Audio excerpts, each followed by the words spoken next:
Hi. Welcome to Tama County Market, episode number 1 of how to spot a fake quilt. No. How to spot a mass-produced quilt. All right. So, episode number 1, we're going to start by talking about fabric choices. Question is, does the fabric repeat? Is the print too perfect? Does the fabric feel modern? What do reproduction fabrics look like? We're going to show you some examples. Right. So basically each era has different types of fabric. In 19th century, the fabric's a little bit more loosely woven. And Feel a really little bit more rough. And then as time progresses on, the fabrics improve. Depression era, there are the feed sack fabrics, which is loosely woven too, a little bit bulkier. But always those have a lot of bright designs. That's kind of when we saw all the designs start coming in, a lot of Yeah. florals, flower sacks. Right here. Because people had to utilize the sacks that the flower came in to make their clothing from. Right. And then you kind of progress on to like the 40s and 50s and 60s where they had more novelty prints. Yeah, a little bit brighter, a little bit, maybe a little bit crazier. Yes. Some wild prints were like, whoa. And then the 70s is really easy. Polyester. They made a lot. They made browns, oranges. They made a lot of plaid. polyester quilts. Yep. I personally love them. Yep. And you guys have seen us sell them before. Yes. And then into the 80s and 90s, the 80s hit that whole blue mauve.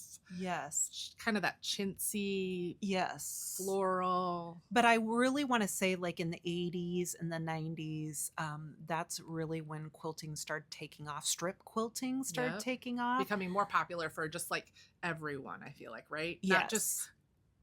Not just like everyday quilters that's all they did was quilt, but like it became more, it's trending, like just like now. Well, now it's trending again.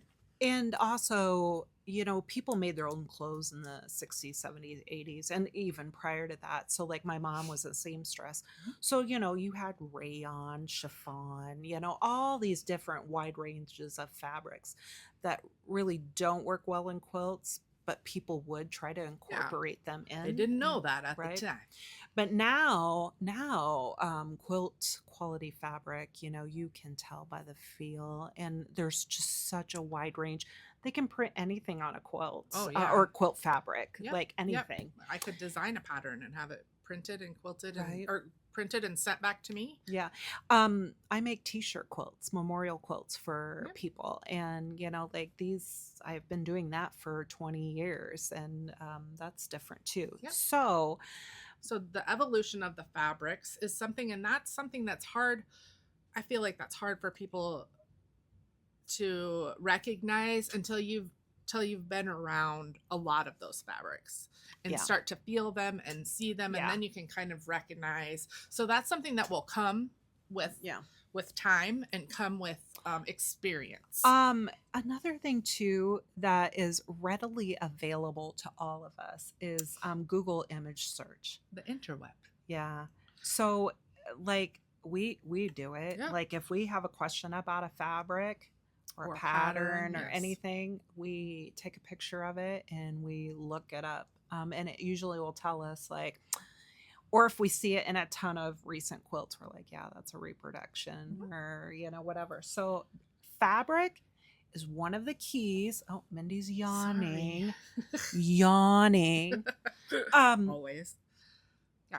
I lost my train of thought when she was yawning. Fabric is just one of the pieces of the puzzle to date a quilt and tell if it is truly one of a kind, handmade, or if it is more of a mass-produced catalog item.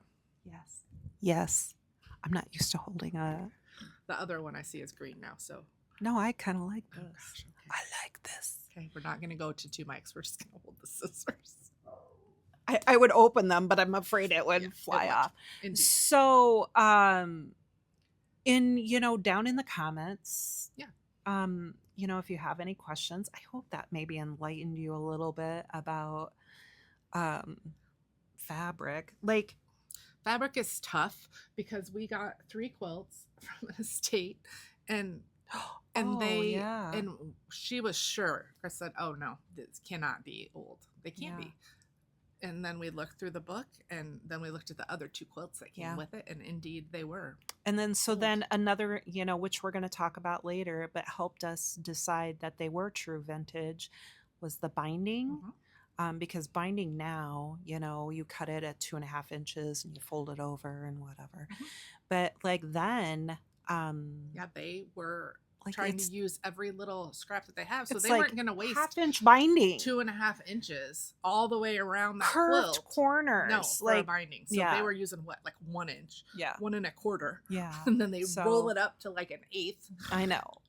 So I mean, so again, that's what we're going to be talking about in the upcoming episodes that we're going to drop. So so is your plan now to just add some photos in, maybe of material? I can. I hope I can figure that out. I think what I'm gonna do is we're new to this. I think what I'm gonna do is upload this full chat. Oh God, you are to YouTube. Oh, I thought you meant to just these people. And then I'm gonna take clips. Yeah. And pop them in. Yeah. What we're talking about. Mindy and I do things on the fly. Have you known that? Have you noticed? Yes. All right. So, episode 1, cut. Thank you for joining us at Tama County Market, and we make sure you like and follow our page. Thank you.